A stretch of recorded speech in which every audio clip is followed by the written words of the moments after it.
Donc, droite-gauche, je vous avoue qu'aujourd'hui, je pense qu'il va falloir se décider sérieusement à redéfinir les termes, ou alors admettre que ça n'a plus grand-chose à voir avec les origines. Alors, ça va peut-être nous obliger ensuite à faire un petit travail de vérification de date et de référence. Si par hasard je suis trop allusif et qu'il y a des choses que vous ne comprenez franchement pas, vous m'interrompez pour que je rappelle de quoi il s'agit, parce qu'on va se promener entre 1789 et nos jours, et plus spécialement entre 1848 et nos jours, en distinguant d'abord droite-gauche sur le terrain politique et droite-gauche sur le terrain social. La bipartition droite-gauche apparaît sur le terrain politique d'une façon très bête et très simple, parce qu'à l'époque, on n'a pas d'autres moyens pratiques de compter les gens. On est en 1791, l'Assemblée constituante rédige la constitution de la monarchie constitutionnelle qui doit succéder à l'Ancien Régime après la prise de la Bastille, et le débat vient ce jour-là sur doit-on accorder au roi un veto, c'est-à-dire si l'Assemblée représentant le peuple dont on vient de dire qu'il détient la souveraineté adopte un texte et que le roi soit en désaccord avec ce texte, le roi doit-il bénéficier d'un droit de veto qui peut être définitif, c'est-à-dire qui bloque la loi, qui est suspensif, il demande une deuxième délibération de la loi, et si elle est à nouveau votée, il doit l'accepter, mais où le roi doit-il ne pas avoir de veto puisque le peuple est souverain? Et pour simplifier les choses, le président de séance dit aux députés: ceux qui sont pour le veto, vous mettez à ma droite, ceux qui sont contre le veto, vous mettez à ma gauche. Encore aujourd'hui, les gens de droite, vous le verrez, ont sur le plan politique une orientation bien précise et sont toujours à la droite du président. Les gens de gauche sont à sa gauche avec l'autre position. Et finalement, on accorde au roi un droit de veto. Donc, on a déjà un premier indice, quelqu'un qui se situe à droite est partisan d'un pouvoir exécutif qui a une certaine autorité. Je ne veux pas dire fort, parce qu'après, ça prend d'autres connotations, on va voir que tout ça s'est un peu précisé, étoffé, enrichi. Et ceux qui sont à gauche considèrent que la volonté populaire, exprimée dans un système parlementaire, dans l'Assemblée, doit obligatoirement l'emporter sur l'exécutif. À ce titre, la 4e République est plutôt un régime qui respecte les usages de gauche, puisque l'Assemblée a le droit de renverser le gouvernement, et dès lors que l'Assemblée a refusé au gouvernement sa confiance, il est obligé de démissionner. Je ne sais pas qu'elle a le droit, c'est même le gouvernement est dans l'obligation de se retirer dès lors que l'Assemblée lui a retiré la confiance. La Révolution se poursuit, Bonaparte s'installe au pouvoir, consolide un certain nombre d'acquis, puis fait basculer la France dans un pouvoir personnel qui s'appelle l'Empire. Après Waterloo, la société française se partage en deux camps sur le plan politique, ceux qui sont nostalgiques de l'Ancien Régime et qui pensent qu'on peut le rétablir. Je vous rappelle que le régime qui s'installe en 1815 et qui va durer jusqu'en 1830 s'appelle la Restauration. Mais elle ne restaurera pas l'Ancien Régime. Elle va essayer d'en garder, d'en rétablir un certain nombre d'usages. Elle a tout de même gardé la déclaration de 89. Mais elle continue à affirmer que le pouvoir vient de Dieu et que le roi doit avoir un certain niveau d'autorité. En face des tenants de la Restauration, on trouve les héritiers de la Révolution, qui continuent à dire que le peuple est souverain et que l'Assemblée qui exprime cette volonté populaire doit avoir le dernier mot en cas de désaccord avec le gouvernement. À l'appui de leur thèse et pour essayer de jouer sur les esprits des gens, les tenants de la Restauration s'appuient sur l'Église. l'Église s'était réconciliée avec Bonaparte, qui avait signé avec elle le Concordat, puis les choses se sont dégradées, et finalement l'Église a choisi le camp de la monarchie. Et ce faisant, elle s'aventure sur un terrain politique, ce qui va lui coûter fort cher, et qui va complètement orienter la vie politique française. On voit donc à droite des tenants d'un pouvoir qui a une autorité, qui appuient cette revendication et leur position sociale dans la société sur l'Église, ce qui veut dire qu'en face, les héritiers de la Révolution ne vont pas abandonner des convictions religieuses, mais vont au moins devenir anticléricaux. Il ne faut pas confondre athée et anticlérical. L'anticlérical, c'est celui qui refuse au clergé le droit d'exercer un rôle politique dans la société. Et plus couramment et plus vulgairement, de dire aux électeurs pour qui ils doivent voter aux élections. Dès lors que vous avez la capacité d'établir vous-même vos convictions politiques, vous n'avez pas besoin qu'un membre du clergé vous explique que c'est ce monsieur que vous devez élire et non pas un autre. Et cette bipartition politique arrive qu'à jusqu'à la Seconde République. Alors en 1830, compte tenu de l'engagement de l'Église aux côtés de la monarchie, la Révolution a été très anticléricale. Le centre de formation des Jésuites à Paris est incendié. Un certain nombre d'ecclésiastiques sont jetés dans la Seine. Les choses se sont assez mal passées. Par contre, sous la monarchie de Louis-Philippe, le roi étant très anticlérical, chaque fois que l'archevêque de Paris était invité aux Tuileries, Louis-Philippe lui posait des questions qu'il essayait de choisir délibérément les plus stupides qui soient, rien que pour l'embêter. Du genre, mais monseigneur, combien faut-il de cierges allumés sur l'autel pour que la célébration qui est en cours soit valide? Il reposait toujours la même, et vous ne pouvez pas vous permettre de dire au roi, écoutez, vous commencez à m'empoisonner, vous l'avez déjà posé 3 fois de façon idiote, je ne vous répondrai pas, c'est le souverain, donc vous répondez poliment, mais dans l'air de considérer que vous êtes très content que le roi s'intéresse à votre domaine de compétence. Alors vous allez me dire pourquoi il n'a pas rompu avec l'Église. Louis-Philippe est marié. Quand vous cherchez une explication d'un problème un peu difficile, cherchez la femme. Derrière un homme, il y a toujours une femme. Il paraît que derrière un grand homme, il y a toujours une femme, mais moi je pense que derrière tout homme, il y a une femme, et ça explique beaucoup de choses. Marie-Amélie était très confite en dévotion. Elle était ce que les anticléricaux de l'époque appelaient un cubéni. Et par conséquent, le roi était obligé de tenir compte des convictions religieuses de sa femme. Donc il réglait ses comptes avec l'Église comme il pouvait. Toujours est-il que le règne de Louis-Philippe est un règne dans lequel l'Église n'a pas la position de force qu'elle avait entre 1830 et 1848. Et la révolution de 1948 est une révolution qui n'est pas du tout anticléricale. Tous les révolutionnaires qui sont blessés peuvent recevoir les secours d'un prêtre s'ils le souhaitent avant de mourir. Les révolutionnaires aident les prêtres à franchir les barricades, les saluent et les respectent jusqu'au mois de juin. En juin, l'anticléricalisme revient dans le monde ouvrier. Pourquoi?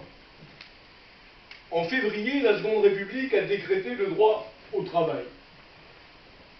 Ce qui veut dire que tout le monde a la garantie d'avoir un travail. L'État s'engage à ce que tout le monde, chacun ait un travail. Les élections à la Constituante donnent une majorité conservatrice qui ferme les ateliers nationaux et qui, quelque temps plus tard, abolira la loi sur le droit au travail. Le monde ouvrier a le sentiment que les gens qui sont riches viennent à nouveau de leur déclarer la guerre, et par conséquent, l'anticléricalisme devient cette fois définitivement, il n'y a rien de définitif en histoire, ça s'arrêtera en 1945, je vous expliquerai tout à l'heure pourquoi, Mais l'anticléricalisme devient véritablement un élément essentiel de la définition de la gauche. Dorénavant, la gauche, c'est bien clairement le respect de la volonté populaire, puisque le peuple est souverain, et l'anticléricalisme. Autour de l'idée république ou monarchie. On est de gauche si on est républicain, c'est quasiment synonyme. On est monarchiste si on est de droite.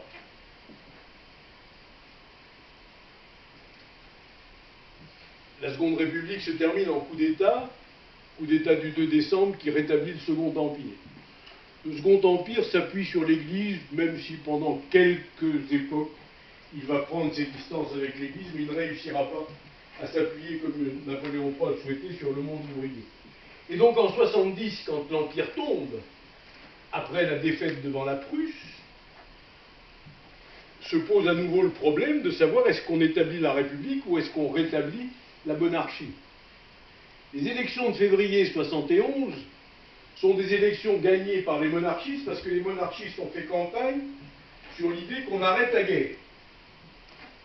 Gambetta avait persuadé les républicains qu'il fallait faire campagne sur l'idée on poursuit le combat. Les Français n'avaient pas envie que la guerre dure, ils ont voté pour des monarchistes alors qu'ils étaient en fait majoritairement, très légèrement, majoritairement républicains. Et donc il va y avoir 5-6 années où on ne saura pas très bien si la France, quoi qu'on ait déclaré la République, allait devenir effectivement une République ou redevenir une monarchie. En 1880, c'est enfin réglé, la monarchie est installée, la République est installée, les républicains ont la majorité, et Ferry peut commencer sa grande œuvre scolaire destinée à former des esprits à l'idéologie républicaine. La définition droite-gauche n'a pas vraiment changé sur le plan politique. Elle va recevoir sa dernière touche avec l'affaire Dreyfus. Je ne vais pas raconter l'affaire Dreyfus, vous la connaissez comme moi. Un capitaine accusé à tort de trahison, condamné à la détention, dégradé et auquel toutes ses décorations sont enlevées, envoyé au bagne. Jusqu'au moment où on s'aperçoit qu'un type a fait un faux en écriture et qu'en fait, on a condamné un innocent. Ça donne deux composantes supplémentaires à la droite et la gauche. La droite dit dans l'affaire Dreyfus, l'armée a peut-être commis une faute, mais c'est l'outil de la revanche contre l'Allemagne. Il doit donc rester au-dessus de tout soupçon. Peu importe qu'un homme souffre indûment, l'honneur de l'armée doit passer avant la liberté d'un homme. Quand on est de droite, on est militariste, nationaliste. Quand on est de gauche, on est anti-militariste. Et on considère que la liberté d'un homme passe avant l'honneur d'une institution, fût-elle l'institution militaire. Ce qui ne veut pas dire que tous les hommes de gauche sont anti-militaristes. Sinon, on ne comprend rien à la guerre de 14.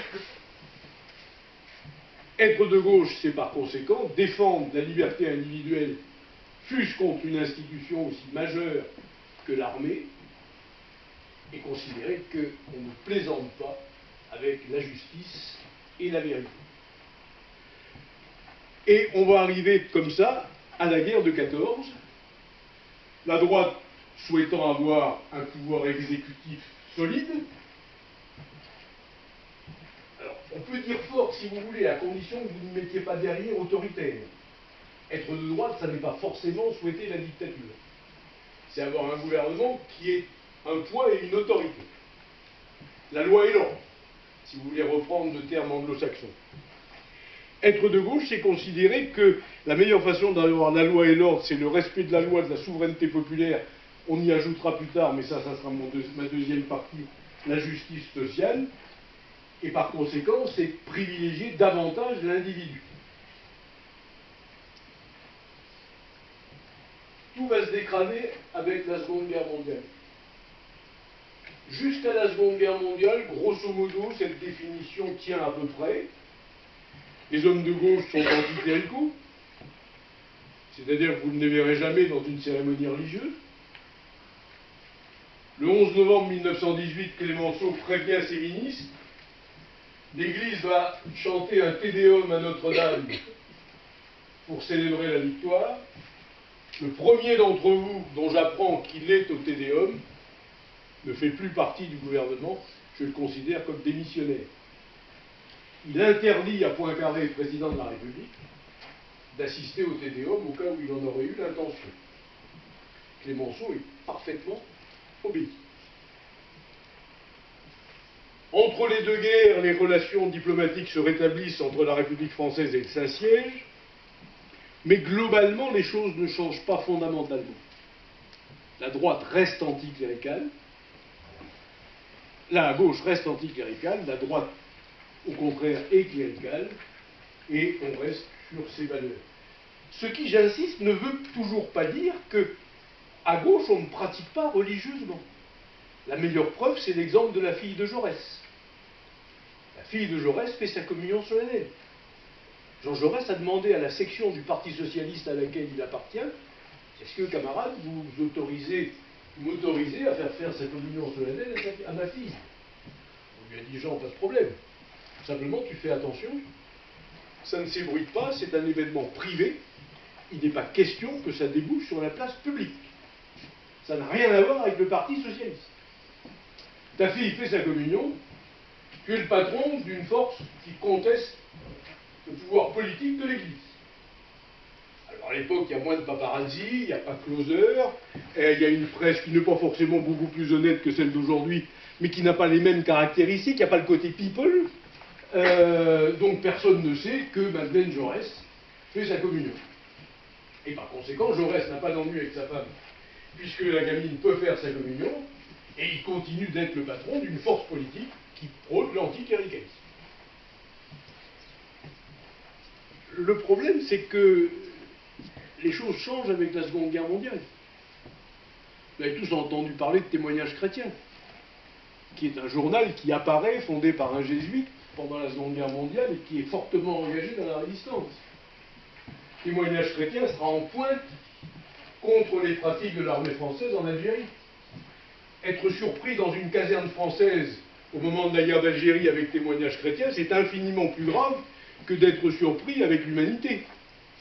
Un officier vous passera plus facilement de lire l'Humanité que de lire Témoignages chrétiens. C'est-à-dire que la Seconde Guerre mondiale montre, contrairement à l'idée qui s'était accréditée dans la période antérieure, qu'on peut croire en Dieu et être de gauche. J'avais l'habitude de dire à mes étudiants, si vous retirez aujourd'hui du PS tous les chrétiens, il n'y a plus de PS.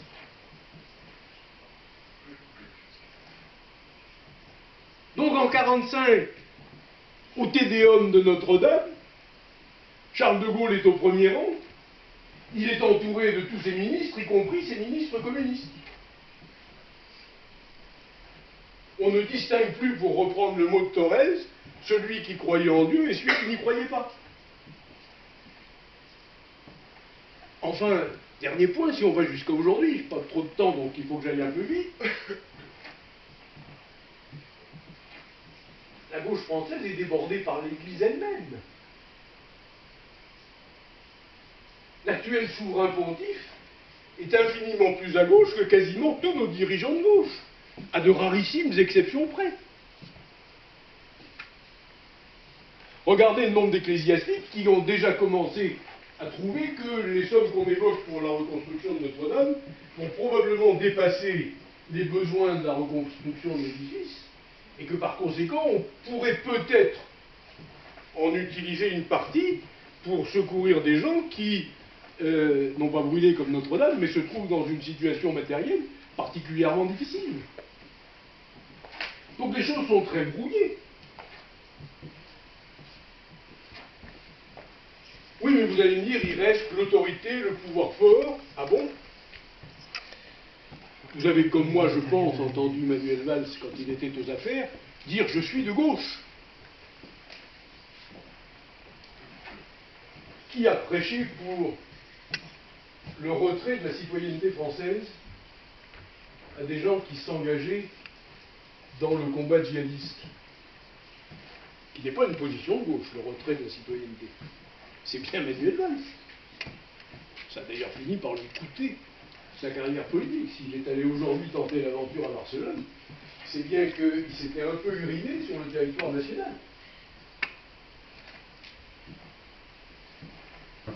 Je suis intimement convaincu que la loi anti-casseurs de Perfit, qui a été une des premières lois que François Mitterrand a fait abroger après être entré à l'Élysée, il aurait énormément de mal aujourd'hui à faire avaler à une partie du PS son abrogation.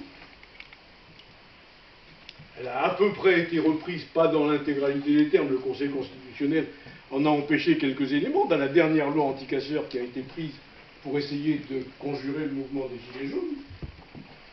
C'est-à-dire que, quand on sait qu'aujourd'hui, la majorité en place se réclame et de la droite et de la gauche, une partie de la gauche est revenue sur des décisions qu'elle avait prises en 1981. Donc les choses se sont assez sensiblement brouillées, me semble-t-il. Il n'y a que l'antimilitarisme qui a disparu. Aujourd'hui, on remet des militaires partout. Donc c'est fini, la droite et la gauche n'ont plus du tout de distinction. Alors vous allez me dire, oui, mais il reste la pratique religieuse. Moins de 4% des gens qui se disent catholiques sont à la messe le dimanche.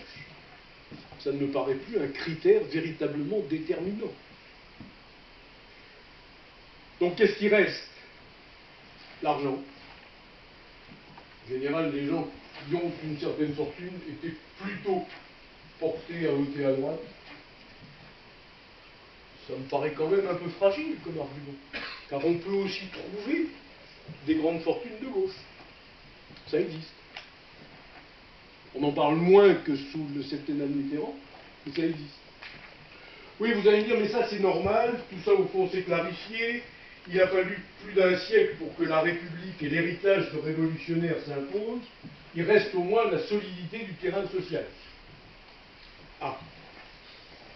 Alors, comment se fait le choix droite-gauche sur le plan social? Au sortir de la Révolution, le monde du travail n'est pas de gauche, il est même franchement réactionnaire. La Révolution a aboli les corporations. On n'a jamais demandé aux artisans s'ils étaient pour la suppression des corporations. Ce qui gênait les artisans dans les corporations à la fin de l'Ancien Régime, c'est leur confiscation par les maîtres. Vous savez comment fonctionne une corporation? Chaque corps de métier est organisé de bas en haut, de la pyramide de la population active, de l'entrée dans le monde du travail jusqu'à la mort, les apprentis, les ouvriers ayant fait leur chef-d'œuvre, qui peuvent accéder au rang de maître. Ces gens ont en général un niveau d'instruction élevé et une qualification de haut niveau. Les corporations donnent ces corps de métier dont on ne cesse de parler depuis 10 jours, puisque ce sont eux qui vont devoir reconstruire Notre-Dame. Pour fabriquer, prendre un exemple simple, vous avez tous eu, enfin au moins les garçons, mais peut-être aussi les jeunes filles, depuis l'âge de 7-8 ans, où c'était souvent une des premières choses qu'on offrait à un gamin, eu dans votre poche un couteau de poche. Comme la ville de Thiers, en fabriquait et a bâti sa réputation sur ses produits de haute qualité.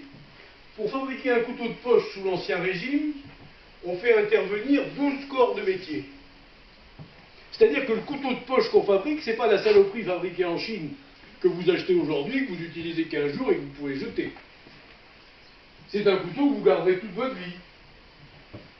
Quand la lame en aura été complètement usée, vous aurez la possibilité d'aller la faire changer en gardant le manche, qui peut être en corne ou en ivoire, selon la somme qu'on a décidé d'investir avant de vous faire le cadeau. Donc ce sont des gens, si vous voulez, qui maîtrisent parfaitement une technique, savent fabriquer un produit de qualité. Alors pourquoi ils ne sont pas contents à la fin de l'Ancien Régime? Ben, tout simplement, le système des corporations marche parfaitement dans l'Ancien Régime jusqu'au XVIIe. Dans l'Ancien Régime jusqu'au XVIIe, en gros, la population ne croît pas. Elle réussit tout juste à se maintenir. Et encore, des années de grande peste, elle diminue. Vous avez 12 enfants, 25% meurent avant l'âge d'1 an, 25% meurent avant l'âge de 20 ans. Vous voyez ce qui reste. Comme il n'y a pas de PMA, quand vous faites entrer dans le calcul les familles stériles, les gens qui restent célibataires, globalement, il y a juste le nombre de gens pour occuper les fonctions qui vont être libérées par la mort des plus âgés. Donc l'incorporation, c'est parfait. Un artisan a droit à 2 apprentis. En gros, quand il les a formés, il y en a déjà un qui est mort. Il n'y en a plus qu'un qui va pouvoir préparer le chef-d'œuvre. S'il le réussit, il prend la succession du patron quand il meurt.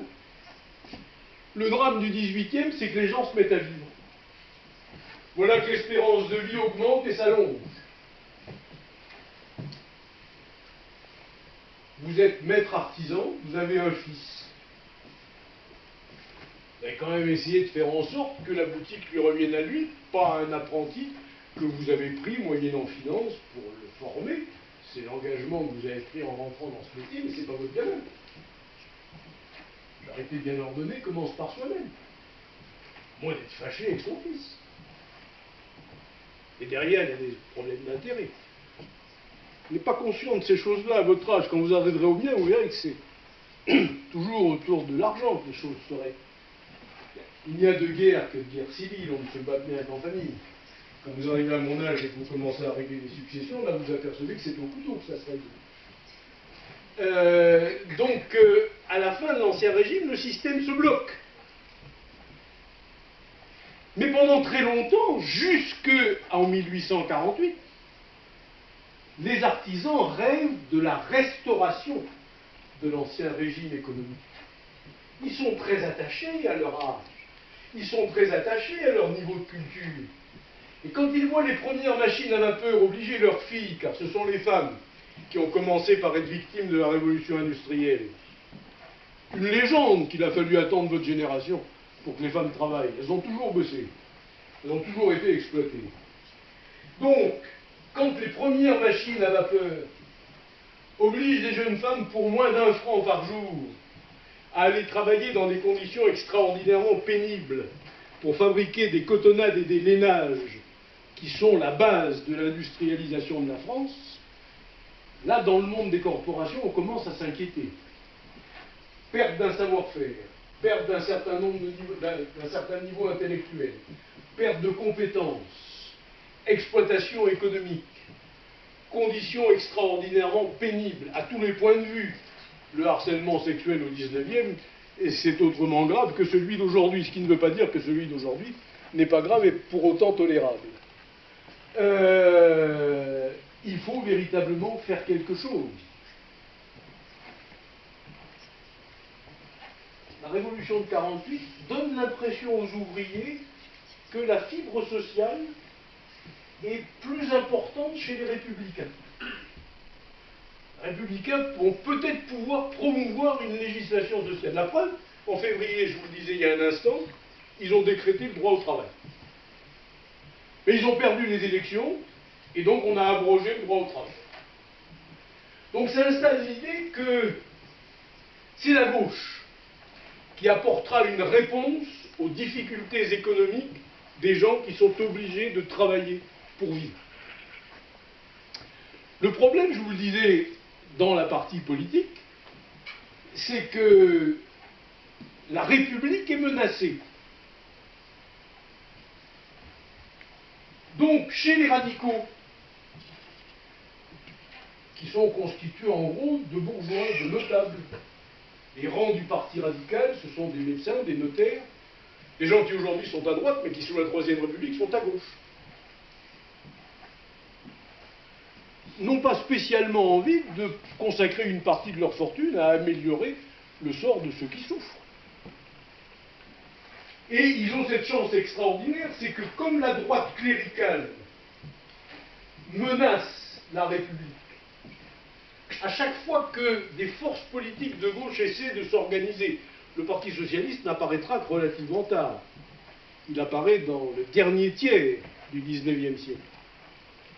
Mais sous d'autres appellations, il y a des gens qui le préfigurent. Lorsque ces hommes, ou le Parti socialiste, quand il existera, dira aux radicaux, il faudrait penser à une législation sociale. On leur dit, vous avez tout à fait raison, c'est un problème tout à fait essentiel. Mais il faut d'abord assurer la sécurité de la République. Si la République disparaissait, il y aurait encore moins de possibilités d'avoir une législation sociale. Donc aidez-nous à conforter la République, et l'affaire Dreyfus, d'une certaine manière... Et ils ont cette chance extraordinaire, c'est que comme la droite cléricale menace la République, à chaque fois que des forces politiques de gauche essaient de s'organiser, le Parti socialiste n'apparaîtra que relativement tard. Il apparaît dans le dernier tiers du XIXe siècle. Mais sous d'autres appellations, il y a des gens qui le préfigurent. Lorsque ces hommes, ou le Parti socialiste, quand il existera, dira aux radicaux, il faudrait penser à une législation sociale. On leur dit, vous avez tout à fait raison, c'est un problème tout à fait essentiel. Mais il faut d'abord assurer la sécurité de la République. Si la République disparaissait, il y aurait encore moins de possibilités d'avoir une législation sociale. Donc aidez-nous à conforter la République, et l'affaire Dreyfus, d'une certaine manière, va occulter la question sociale, comme l'affaire Dreyfus se termine à la veille de la guerre de 14, le danger est tel de voir la République menacée au moment de l'affaire Dreyfus, que les socialistes acceptent de laisser de côté, en attente pendant un certain temps, leur demande de législation sociale pour assurer la solidité de la République. La guerre de 14 intervient, il est évident qu'à ce moment-là, il y a d'autres priorités. Oui, mais pour avoir une législation sociale, on fait comment? Je ne sais pas comment vous vous représentez la richesse française. Et si vous vous en tenez aux seules informations que donne la presse, vous en avez certainement une vision déformée. La presse ne vous parle que du salaire de Carlos Ghosn, enfin à moins avant que les Japonais ne l'encrissent, de la fortune de Bernard Arnault ou de celle de Pinault. Elles existent, c'est vrai. J'allais oublier Madame Bettencourt. Ce sont des épiphénomènes. Quelle est la moyenne d'un patrimoine français? 300 000 €. Moyenne. Le médian serait plus intéressant, mais je n'ai pas retrouvé. Vous le chercherez. Le médian, c'est celui qui vous donne autant en haut, en dessus qu'en dessous. Enfin, 300 000 € de moyenne, c'est pas extraordinaire. Tous les professeurs que vous avez qui ont plus de 20 ans de carrière font partie des 10% des Français les plus imposés. Ils sont dans le dernier décile. Donc ce sont des riches. Allez leur dire, vous allez voir, ils vont être contents. Quand François Hollande avait dit dans la campagne électorale qu'il a conduit à l'Élysée qu'on était riche à partir de 4 000 €, il s'est mis à dos toute l'université française. Tous les Pragues qui gagnent gentiment 1 800 € ont été tout à fait ravis de savoir qu'ils étaient des riches. Vous avez une répartition qui est extraordinairement inégale, et qui de surcroît est protégée, cette fortune. L'article 17 de la Déclaration des droits de l'homme et du citoyen dit que la propriété est un bien inviolable et sacré, dont nul ne doit être privé sans que l'intérêt collectif ait été reconnu, et que le détenteur à qui on va enlever une partie de sa propriété n'ait reçu une juste et préalable indemnité. Les premières lois de nationalisation de François Mitterrand sont retoquées par le Conseil constitutionnel parce qu'il n'a pas respecté cette règle. Le Conseil considère que les indemnités qui sont versées pour les nationalisations sont insuffisantes et par conséquent interdit à François Mitterrand de nationaliser les biens concernés. Ça va sauver la banque Rothschild. La banque Rothschild était moribonde. Elle avait fait de mauvais choix et de mauvaises affaires, elle n'allait pas tarder à devoir déposer son bilan. Comme François Mitterrand veut à tout prix la nationaliser, fait revoter une loi qui la nationalise avec une indemnité supérieure, elle retrouve un capital qui lui permet de devenir ce qu'elle est aujourd'hui. Alors vous allez me dire, il n'y a qu'à faire la révolution. Oui. Alors là, si vous vous lancez dans la révolution modèle octobre 1917, pas de problème. Vous ne serez plus bloqué par l'article 17. Vous faites attention, quand même, les révolutions, on sait comment ça commence, on n'est jamais sûr de la façon dont ça finit. La révolution russe était censée apporter aux Russes le bonheur et la prospérité. Interrogez les Russes qui ont survécu et qui ont vu l'URSS disparaître en 1990, ils vous expliqueront que c'est un petit peu plus compliqué que ça. Léon Blum distinguait bien la conquête du pouvoir et l'exercice du pouvoir. Un parti de gauche qui arrive aux manettes, comme c'est le cas du Front populaire, enfin du moins pour deux d'entre eux, les radicaux ne sont plus vraiment à gauche. À l'époque, on leur disait qu'ils étaient comme les radis, rouge dehors et blanc dedans. Et puisque la droite est en général associée à la couleur blanche. Léon Blum disait, certes, une coalition de gauche, moi qui se réclame de la gauche, vient de gagner le pouvoir, elle ne l'a pas conquis. Je dois donc exercer ce pouvoir dans le respect des règles de la législation française. Alors, il a pris quelques mesures sociales, qu'il n'avait d'ailleurs pas prévues, mais il y a un seuil au-delà duquel il ne pouvait pas aller.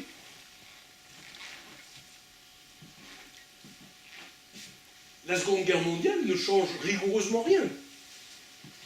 Par contre, à partir des années 50, il y a un autre facteur qui vient considérablement gêner la politique sociale d'une force de gauche. Jusqu'aux années 50, les pays sont tous enfermés dans des frontières qui certes ne sont pas étanches, mais ne se franchissent en général qu'avec la détention d'un passeport, l'obtention d'un visa pour rentrer dans le pays dans lequel on veut se rendre, et entre lesquels le commerce obéit à des règles strictes, marquées par une forte présence de la protection douanière, une réglementation sur les échanges. Depuis les années 50, nous sommes rentrés dans la globalisation, non pas la mondialisation, qui ne veut rien dire. La mondialisation, elle a commencé après le Big Bang. Mais dans la globalisation, c'est-à-dire que le monde n'est plus qu'un.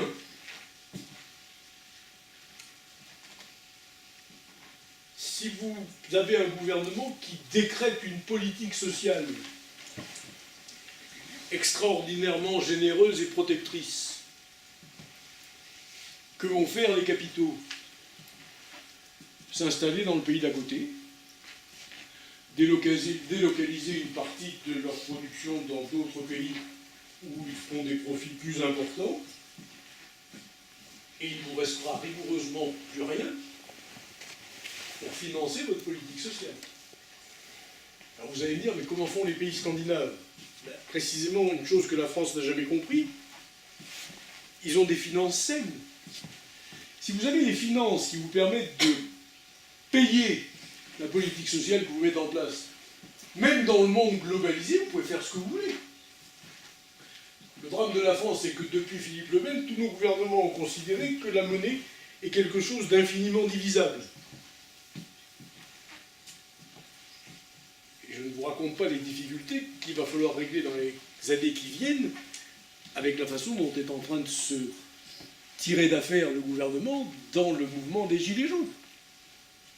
Il va y laisser une véritable fortune qui va nous valoir les pires ennuis avec les règles européennes de gestion financière. Ce pays n'est plus une puissance totalement souveraine. On ne lui a rien imposé, il a librement consenti à abandonner une partie de sa souveraineté pour rentrer dans des structures auxquelles de toute façon il ne pouvait pas échapper.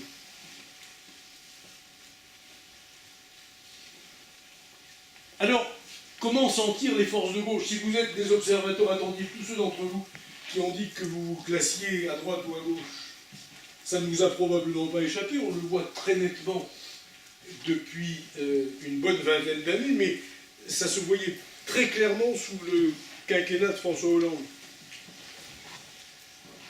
Rappelez-vous les conditions dans lesquelles François Hollande est élu. Mon adversaire, c'est la finance.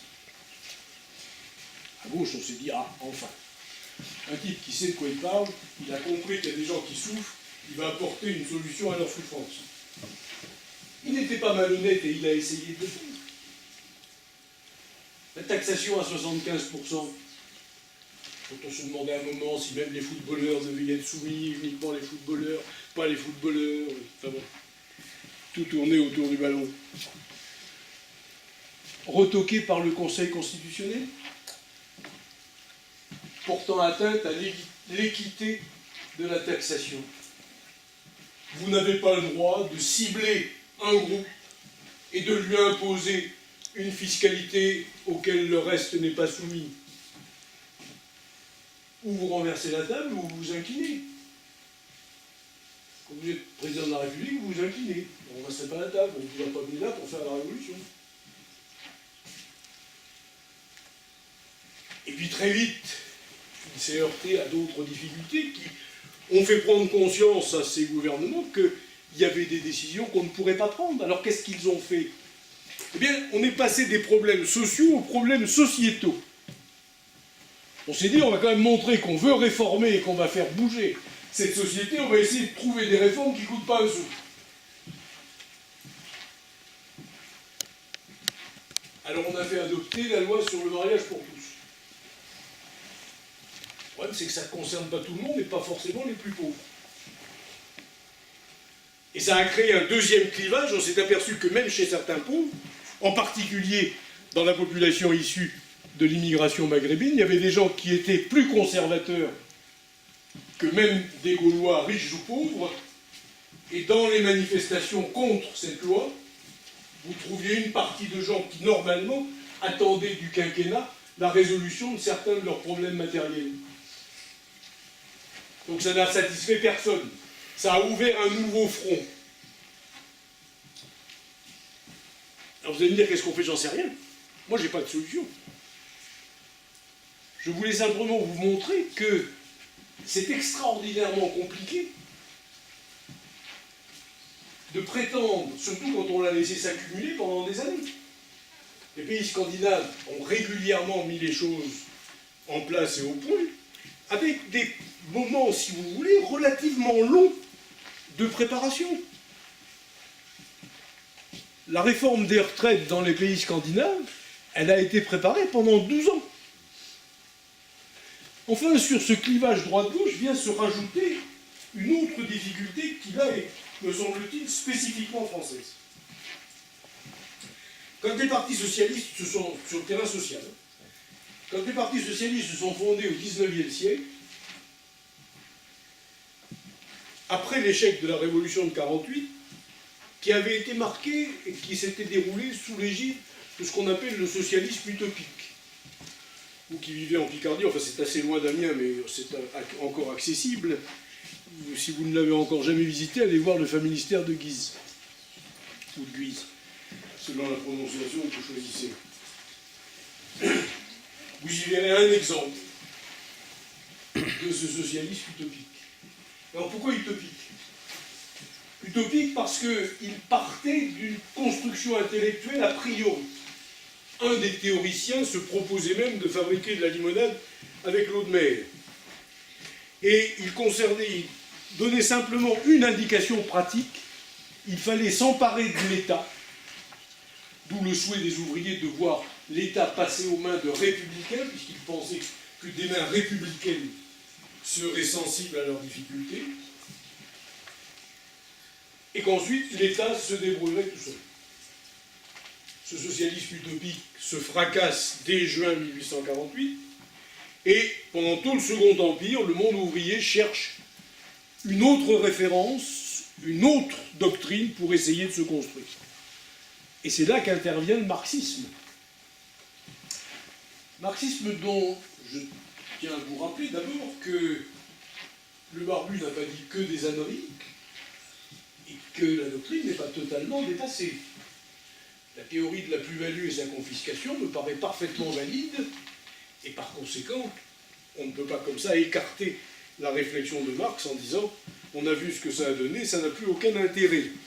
Quant à la lutte des classes, je pense qu'elle existe, puisque Warren Buffett, qui est un des plus riches États-Uniens encore vivants et qui anime l'économie américaine, déclarait récemment « Bien sûr que la guerre des classes existe, c'est d'ailleurs ma classe qui est en train de la gagner ».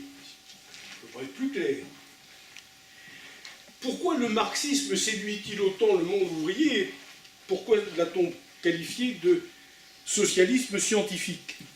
Nous sommes au 19e, à un moment où on a dans la science une foi et une confiance aveugles. Relisez L'avenir de la science de Renan, vous en prendrez la mesure. Aujourd'hui, quand vous rencontrez un scientifique, en général, la première chose qu'il prend la précaution de vous dire, c'est « Vous savez, je ne sais pas grand-chose au regard de tout ce qui reste à découvrir dans mon domaine de spécialité. » À l'époque, les scientifiques sont intimement convaincus que la science va permettre de tout régler, y compris les problèmes sociaux. Et Marx dit « J'ai construit un socialisme scientifique », c'est-à-dire qu'il part du réel dont il fait une analyse critique. À partir du moment où vous savez ce que vous voulez modifier, la doctrine devient plus sensiblement plus facile à utiliser. Et donc, se met en place le mouvement socialiste, dont l'objectif final est l'appropriation collective des moyens de production et d'échange. C'est-à-dire que tout l'appareil économique, qu'est-ce que c'est qu'un moyen de production? C'est une usine, une exploitation agricole, c'est un capital. Donc, les moyens de production, si les moyens de production et d'échange doivent devenir propriété collective, ça veut dire que la propriété privée est interdite et abolie. Vous voyez tout de suite la difficulté pour la France, l'article 17 de la déclaration dont je vous parlais il y a un instant. Donc là, on est dans une nasse. Ce qui explique l'âpreté des campagnes politiques dans nos élections législatives et présidentielles, où les forces de droite ont beau jeu de dénoncer les forces de gauche qui, tant qu'elles risqueront de menacer la propriété, doivent être tenues à l'écart du pouvoir. Les forces de gauche développent une thématique totalement opposée. Tant que vous laisserez ces rapaces de propriétaires au pouvoir, vous ne pouvez rigoureusement rien espérer. Et ça contribue à donner ce caractère manichéen de la vie politique française que De Gaulle résumait parfaitement, moi ou le chaos. Et Mitterrand disait exactement la même chose dans d'autres termes. Reprenez les déclarations des campagnes électorales, vous retrouverez exactement la même chose. À partir de là, ça donne des positions, si vous voulez, qui ne facilitent pas la négociation et qui font que la France a un des patronats probablement les plus conservateurs, ce qui a généré un mouvement ouvrier des plus sectaires, qui savent parfaitement s'invectiver, mais qui ont énormément de mal à entrer en négociation pour réussir à arriver à un compromis. D'autant que, et pour ceux d'entre vous qui m'ont déjà entendu, c'est peut-être la énième fois que vous allez l'entendre, le français n'a pas l'essence du compromis. Un compromis pour un Français, c'est d'abord très près de la compromission, donc moralement c'est discutable, et c'est un accord dont on a la résolution de se défaire et de ne pas respecter à la première occasion qu'on en aura. Pour un Anglais, un compromis, c'est un gentleman's agreement. C'est un accord qui enregistre un rapport de force, rapport qu'il faudra modifier dès lors que le rapport de force aura changé.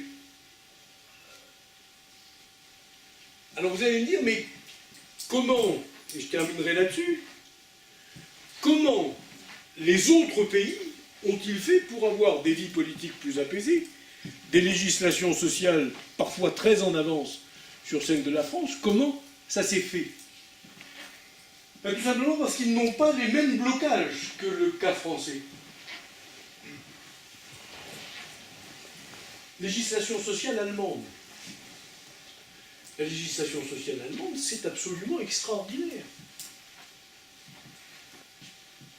Vous avez certainement entendu des hommes politiques revenir et ressasser sur le programme du Conseil national de la résistance, ce joyau qui a enfin donné aux Français la législation sociale dont ils avaient besoin, qui est constamment menacée et qu'il faut préserver comme la prunelle de nos yeux.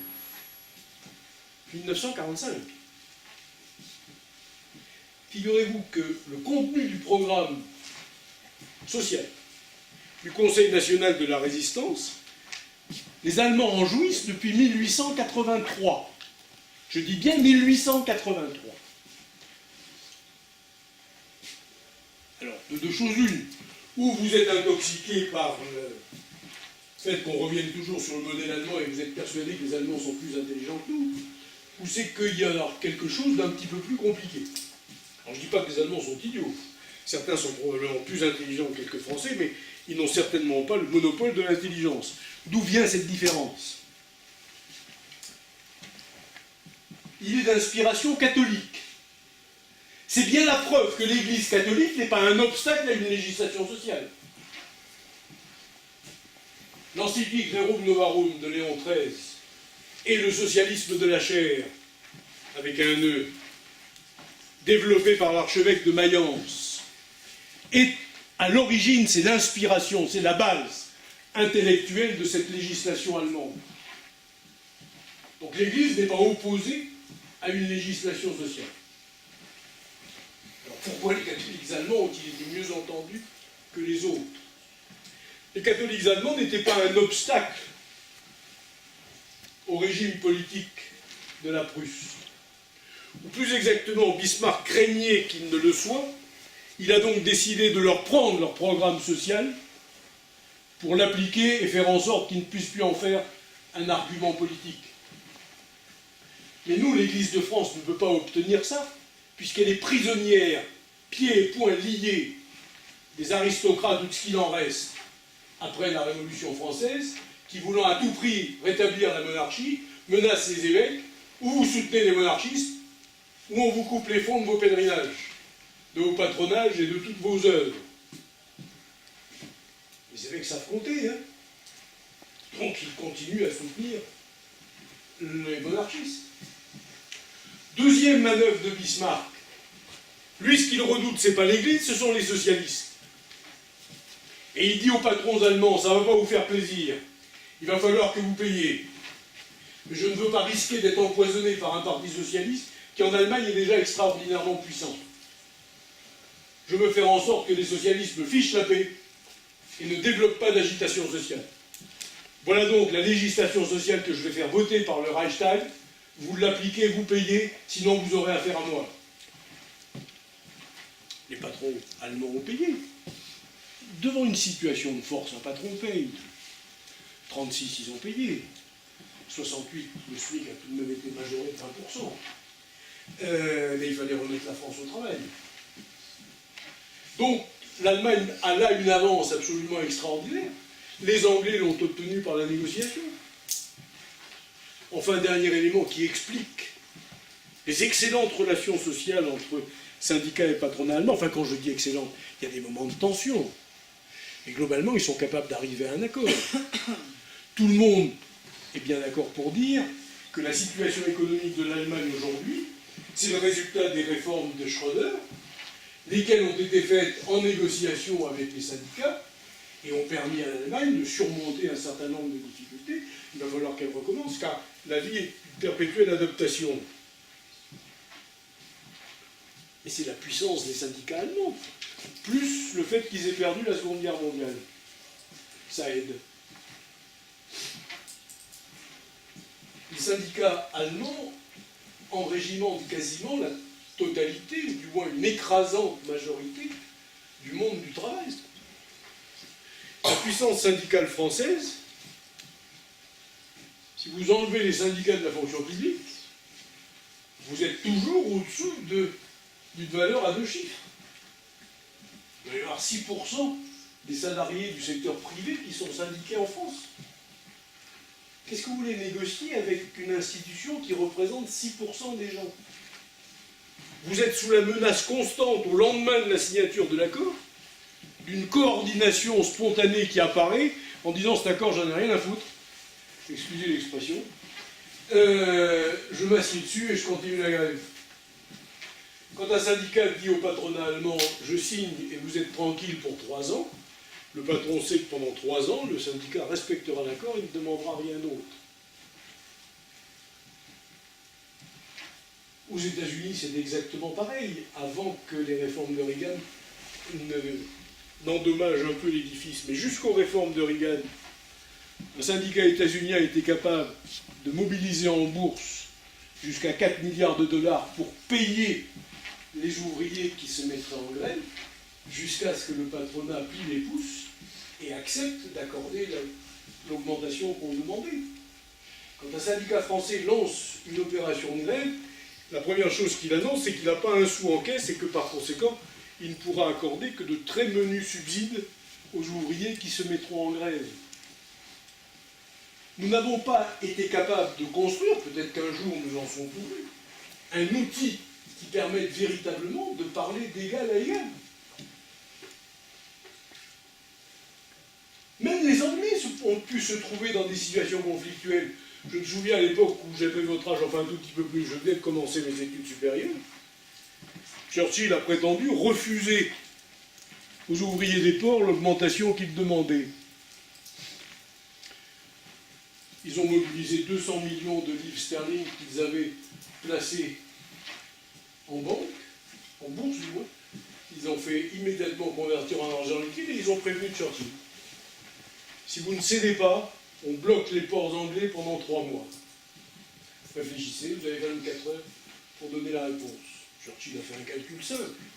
3 mois de blocage des ports anglais, même en essayant de les débloquer en faisant intervenir la Navy, c'était beaucoup trop dangereux pour l'économie britannique. Il a dit au Trade Union, c'est parfait, quand voulez-vous qu'on se rencontre? On va signer le compromis, enfin le Gentleman's Agreement.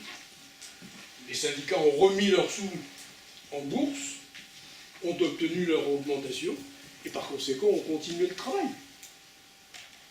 Alors vous allez me dire, la Seconde Guerre là-dedans. La Seconde Guerre a obligé les Allemands à aller encore plus loin. Les conventions collectives, elles sont reconnues après la guerre en France.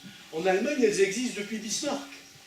Au moment où nous mettons en place ces conventions collectives avec quelques dizaines d'années de retard, les Allemands font un pas supplémentaire, ils arrivent à la cogestion. Les membres des syndicats sont escalités, membres des conseils d'administration, ce qui leur permet d'avoir toutes les informations qu'ont les actionnaires.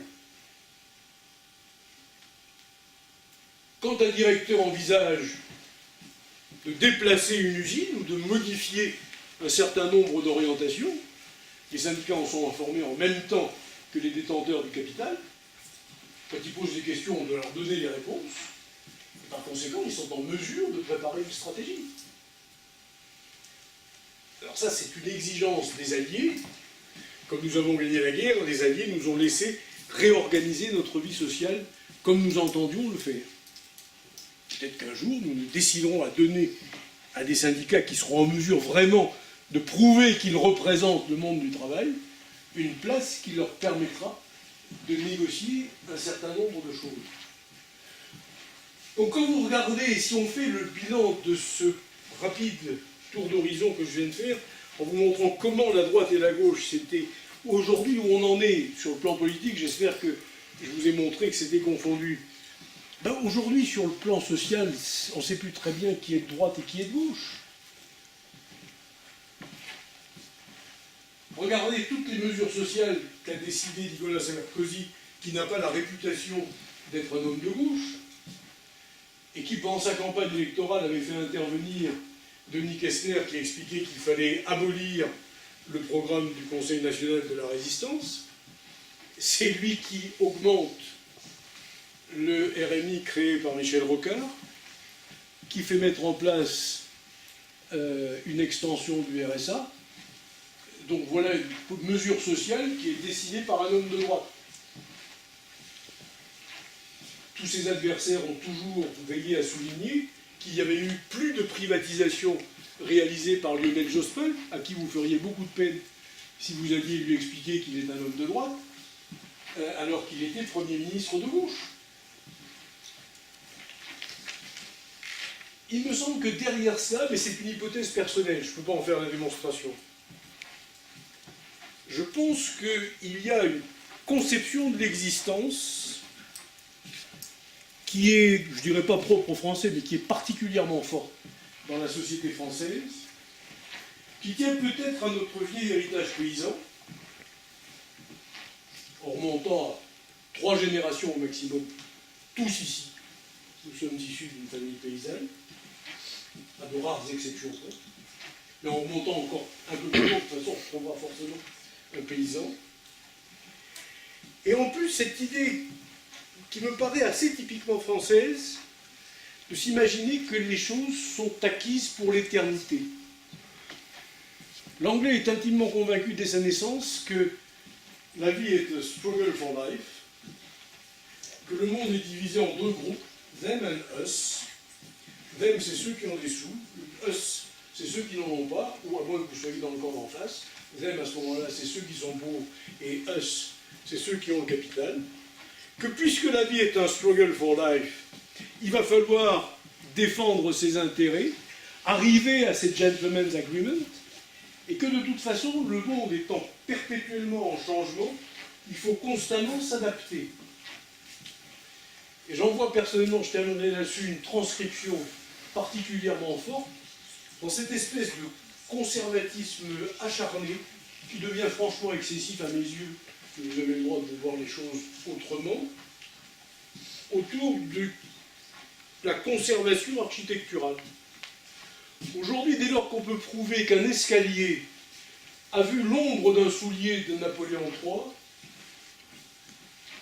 et a fortiori avant Napoléon III, si c'était un soulier de Louis XIV, il faut absolument le conserver, quitte à transformer la France en une espèce de vaste musée dans lequel l'humanité viendrait voir tout un résumé de ce qui s'est passé avant, mais que, surtout, on ne change rigoureusement rien.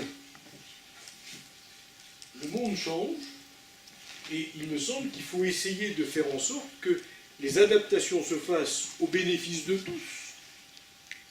Il n'est pas question de privilégier un groupe par rapport à un autre.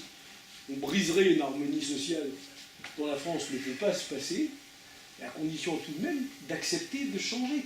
Alors je ne dirais pas jusqu'à remettre en cause, comme le font certains, la loi Malraux en demandant que, à côté des Invalides, on puisse élever une tour de 180 mètres, comme le font les Espagnols, mais je pense que l'excès de conservatisme nous conduit à engloutir des sommes considérables, dont la conservation de choses qui n'en méritent pas la peine et qui peut-être pourraient être utilisées plus judicieusement par ailleurs.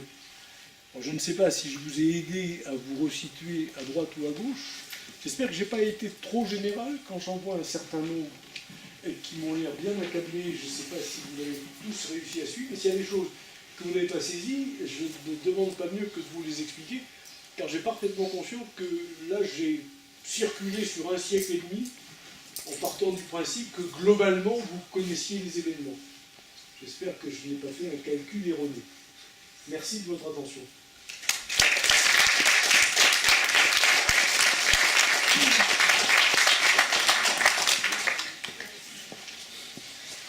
Je vous rappelle qu'il n'y a pas de questions idiotes. Celle que vous souhaitez poser, il y en a 12 qui veulent la poser mais qui n'osent pas. La première est toujours la plus difficile. Alors, je ne vais pas circuler parce qu'il n'y a pas de micro, mais je vais vous demander de parler suffisamment fort pour que tout le monde puisse entendre vos questions.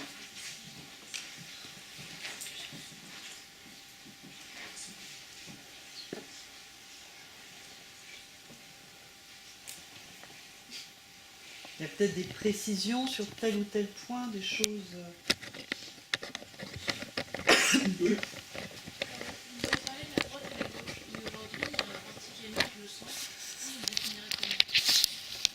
Alors, le centre. En France, il a très mauvaise presse. On parle toujours du centre mou, par analogie avec le ventre mou. Le centre, c'est un vieux rêve. Giscard d'Estaing disait, la France aspire à être gouvernée au centre. Il voulait précisément, effectivement, faire la synthèse, c'est-à-dire essayer de rogner les deux ailes radicales, et essayer de s'appuyer sur une masse qui, à ce moment-là, représente effectivement une très large majorité de la société française. En France, il a eu énormément de difficultés à voir le jour, tout simplement parce que le centre, dans la quasi-totalité des pays européens, est une structure politique d'inspiration chrétienne. Si vous regardez ce qu'on appelle les partis démocrates chrétiens, la démocratie chrétienne n'a jamais réussi à s'implanter en France. Ou plus exactement, car vous seriez fondé de me dire que j'exagère, il y a le très court épisode du MRP, c'est-à-dire du mouvement républicain populaire, dont les dirigeants étaient plus à gauche que l'électorat. Les communistes avaient baptisé le MRP assez vachardement le mouvement à repêcher les pétinistes.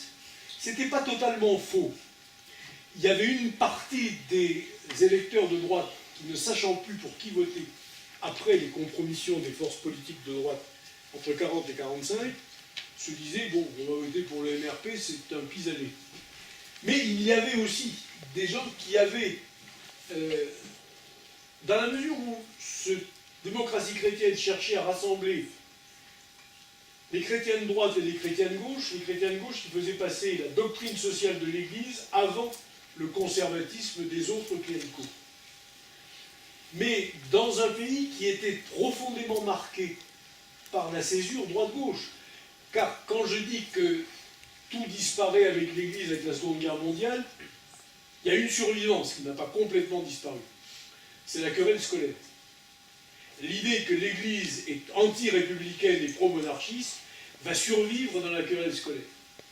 Il y a dans la société française un certain nombre de gens qui sont toujours attachés à l'idée de faire disparaître l'école privée au profit de l'école laïque. François Mitterrand l'a tenté. Il a été lâché même par une partie du clan laïque, au moins dans le corps enseignant, qui souhaitaient que l'école privée subsiste au cas où la scolarité de leurs propres enfants aurait besoin de cette structure comme dernier repêchage. C'est pas forcément glorieux comme choix et comme attitude, mais ça me paraît assez difficilement discutable. Donc, vous voyez que ce clivage droite-gauche sur le problème religieux ne pouvait que jouer contre la démocratie chrétienne, or c'est la grande force du centre. Est-ce que l'effacement des convictions religieuses permettra effectivement à une position centriste, mais il faudra qu'elle trouve une autre doctrine. Si elle ne se réclame pas, si elle ne reprend pas la doctrine sociale de l'Église, ça sera difficile. D'une certaine manière, c'est un peu, mais alors sur des critères que personnellement j'arrive pas. Là, je confesse très honnêtement que je n'arrive pas très bien à comprendre. Qu'essaie de faire le président de la République actuelle et les forces politiques qui le soutiennent. Si vous regardez, enfin si j'ai bien compris. Voilà comment j'ai compris le en même temps. Je ne suis ni de droite ni de gauche. J'appartiens aux deux. J'essaye de prendre dans les deux ce qui me paraît le plus à même de remettre la France en marche. Quand vous regardez, il a effectivement dans son équipe des gens qui étaient au PS, d'autres qui étaient parfois franchement à droite, qu'il essaye de faire marcher ensemble, ce qui explique les tiraillements que vous avez, en particulier sur les problèmes de liberté, de respect des droits individuels. La loi qui a été en partie retoquée par le Conseil constitutionnel lui a valu l'affront d'un certain nombre de députés, avec aussi une difficulté, alors là, qui ne tient pas à lui, qui est un héritage de l'erreur constitutionnelle de 1958, enfin erreur à mes yeux, qui fait que un président de la République ne peut pas compter sur un débat au Parlement. La Constitution de 1958 a mis en place un pouvoir personnel, là aussi, pouvoir de droite. Et depuis qu'il a été exercé par Mitterrand, il n'est plus critiqué par la gauche. La critique la plus dure de la Constitution de 1958, c'est quand même Mitterrand qui l'a rédigée. Et depuis que Mitterrand en a profité, plus aucun homme de gauche ne la critique, parce que tous les candidats à la présidence de la République ont compris que cette Constitution est une assurance tout risque. Sans cette Constitution, je ne suis pas sûr que François Hollande aurait terminé son quinquennat. Aujourd'hui, tout homme politique a compris que la Constitution de 58 permet d'être tranquille pendant 5 ans. Mais ça, le prix, c'est l'absence de débat, puisque les députés votent comme un seul homme ce que le président a décidé.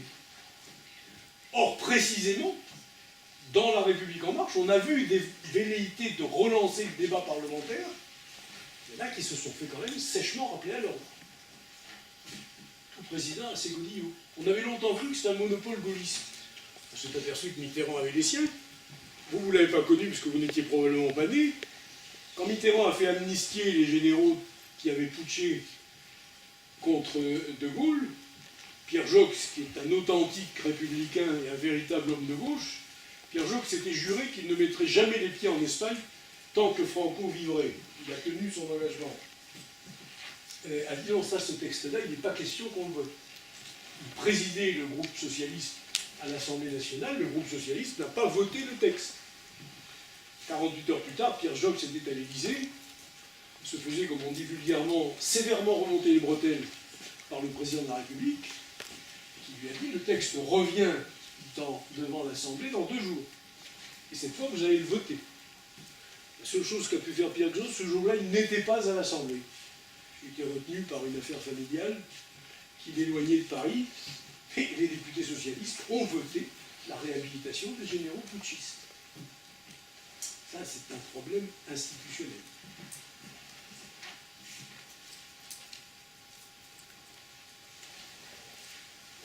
D'autres questions?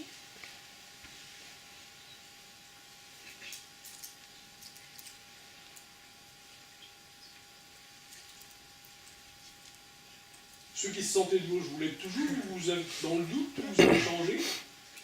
Ceux qui se sentaient de droite, vous l'êtes toujours, ou vous avez changé? Qui est obligé de reprendre un peu les choses, ou non, ça n'a rien changé? Ce qui peut s'expliquer par une solide formation politique et une claire perception des limites et des problèmes auxquels le pays est confronté. Oui. Oui, moi j'ai une question. La disparition du clivage droite-gauche, finalement, on la retrouve un petit peu partout en Europe.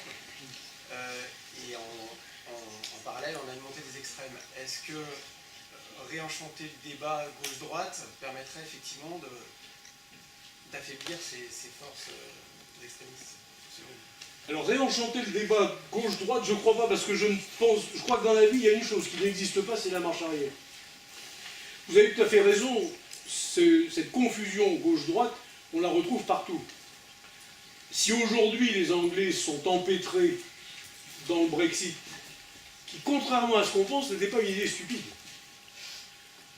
Curieusement, dans ce débat sur le Brexit, le texte de ce que Cameron avait réussi à arracher aux 27 pour conforter la situation britannique, personne n'en parle. Si on avait répondu oui et que on l'ait effectivement, toutes ces promesses aient été effectivement transcrites dans les traités, les Anglais étaient les maîtres de l'évolution de l'Europe.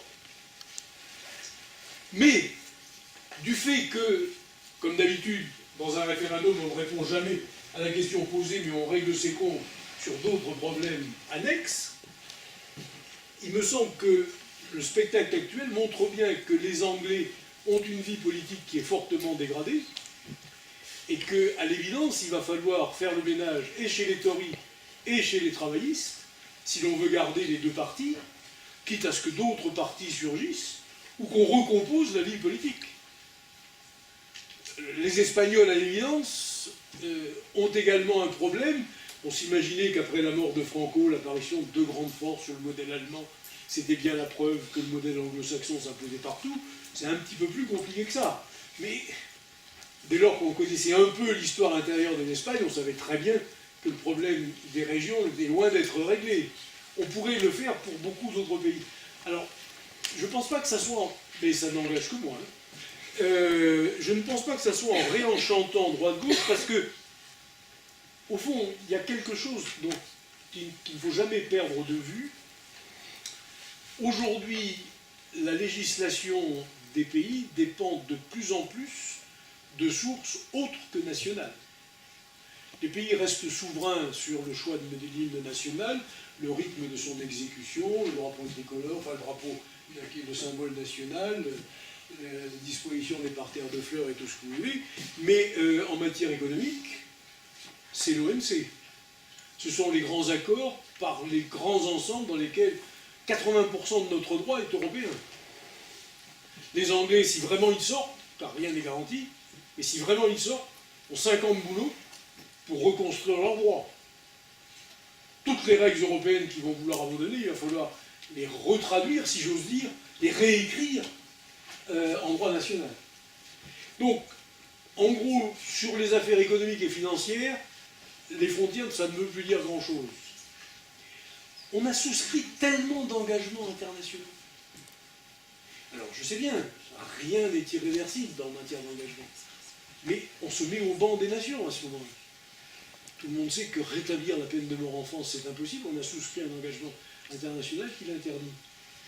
Quand vous avez perdu devant la cour d'appel, que vous avez été débouté en cassation, vous avez toutes les instances internationales. Regardez sur un sujet qui n'a rien de politique, mais qui n'en est pas moins dramatique sur le plan humain. Ce brave homme ce jeune homme, puisqu'il a à peu près la moitié de mon âge, et qui depuis quelques années vit comme un légume sous perfusion, dont toute la famille pense que bon, il est temps d'arrêter les frais et de le laisser rejoindre la tombe familiale alors que ses parents s'accrochent parce que, évidemment, pour un père et pour une mère, perdre un enfant, c'est ce qu'il y a de plus dramatique. Ils viennent de perdre devant la cour de casse, on va passer aux instances européennes, et un journaliste un peu documenté m'a permis de découvrir qu'il existe une institution de l'ONU qui, si par hasard ils perdent devant les 2 instances européennes devant lesquelles ils vont pouvoir aller, va être le dernier secours qui éventuellement leur permettra de gagner. Je crois qu'il faudrait qu'on prenne conscience de tous ces changements, du fait qu'un certain nombre de décisions ne sont plus du strict ressort national des pays, mais d'ensembles plus vastes auxquels ils appartiennent, et qu'on fasse en sorte de construire des outils politiques qui permettent de gérer ce genre de choses. Alors, je sais très bien ce que vous allez penser, et je le pense comme vous, il n'y a plus qu'à. Parce que c'est un vaste boulot. D'autant qu'on n'est jamais sûr que l'appartenance à ces grands regroupements soit définitif, ni même que soit pérenne. Donc, bon, apparemment, la construction européenne est solide. À mon avis, elle est rentrée dans une zone des tempêtes, là, qui oblige, si on est un peu lucide, de se dire que, bon, il ne faudrait quand même pas que ça chahute trop. Hein. Or, si ça chahute, je ne sais pas trop où on va. Hein. Je ne suis pas un Européen béat par admiration, je suis un Européen de raison. Mais sans l'Europe, pour moi, la France n'a pas d'avenir. Si nous avons traversé la crise de 2008 sans drame, bien qu'on y ait laissé beaucoup de plumes, c'est grâce à l'euro. Hein. La dernière dévaluation en 1993, Balladur a été obligé d'aller demander l'autorisation à l'Allemagne, qui lui a dit d'accord, mais ce sera la dernière qu'on aide. Si vous redévaluez, vous vous débrouillez. Depuis, on n'a jamais eu à redévaluer car l'euro est venu nous débarrasser de cette préoccupation. Tant que nous n'aurons pas appris à gérer une monnaie, la perte du parapluie européen, euro, du paratonnerre euro, ça serait véritablement quelque chose de dramatique.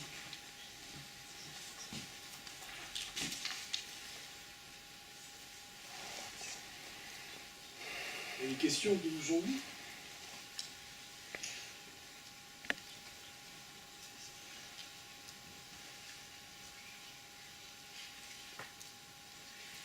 Alors que je le sache, parce que j'ai longtemps hésité, hein. J'avais un schéma plus classique, on démarrait en 1789, on suivait les grandes étapes en rappelant les étapes politiques. Est-ce que j'ai tapé trop haut, c'est-à-dire en gros, est-ce que vous n'avez rien compris, ou il y a trop de choses qui vous ont échappé, ou est-ce que, bon, c'est simplement que...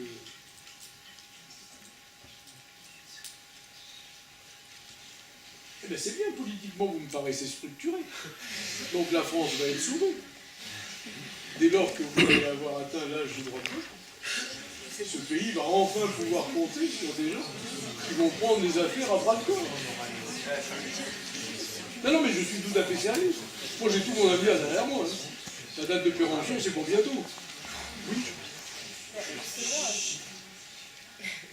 forcément à ce sujet, mais moi j'ai l'impression que que nous aujourd'hui, certains d'entre nous ont 18 ans, donc on va pouvoir voter, mais on est quand même moins politisé qu'une jeunesse, je sais pas, d'il y a quelques temps, et que aujourd'hui, ces deux teintes, soit de gauche, soit de droite, disparaissent de plus en plus, et c'est de plus en plus flou pour beaucoup de jeunes, je pense, et que ces deux teintes, elles disparaissent vraiment au profit des extrêmes, si on n'a pas trop parlé du coup de ces extrêmes. Il appartient à votre génération de faire en sorte que ce ne soient pas les extrêmes qui l'emportent. C'est tout ce que je peux vous dire. J'ai parfaitement conscience que c'est une mission terrible que je vous confie, mais c'est la seule chose que je puisse vous répondre.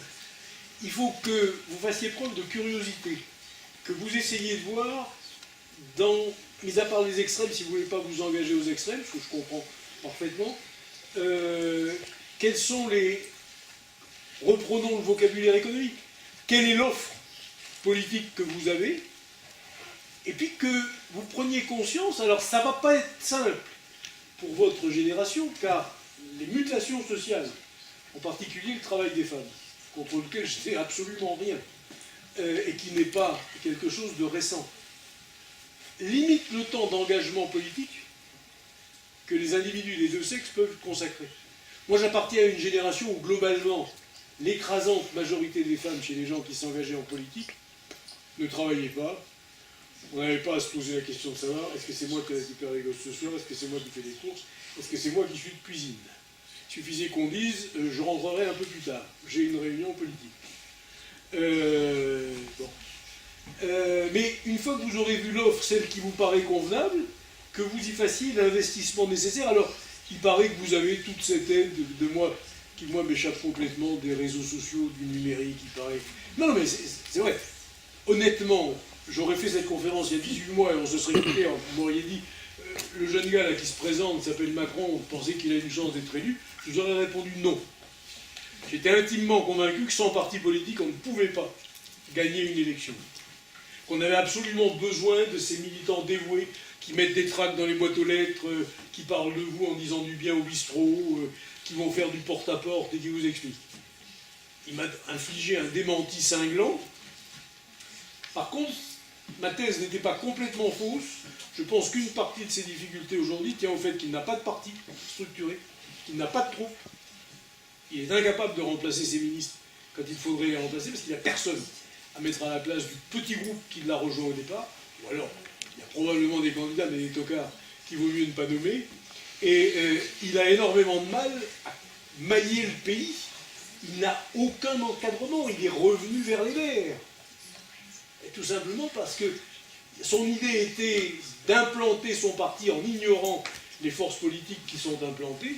On ne s'implante pas sur 550 000 km² sans un minimum de bipèdes qui ont décidé de se mettre à votre service et qui s'engagent en y consacrant beaucoup d'heures. Donc voilà, c'est à vous de voir si vous avez envie d'un engagement politique, il faudra le construire. Mais je pense qu'on est à un moment d'une relève. Regardez la difficulté qu'ont les vieilles forces politiques qui se sont fait estourbir par la dernière présidentielle à essayer de reprendre un peu de souffle. Les deux grands partis sont quasiment en voie de disparition.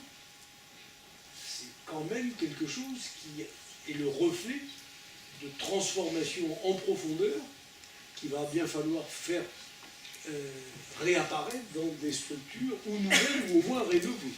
Donc il y a du boulot.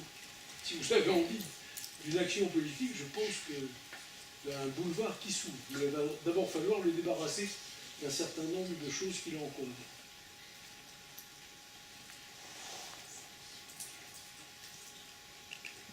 Eh bien, il me reste à vous souhaiter bon courage pour vos révisions, si vous êtes en terminale.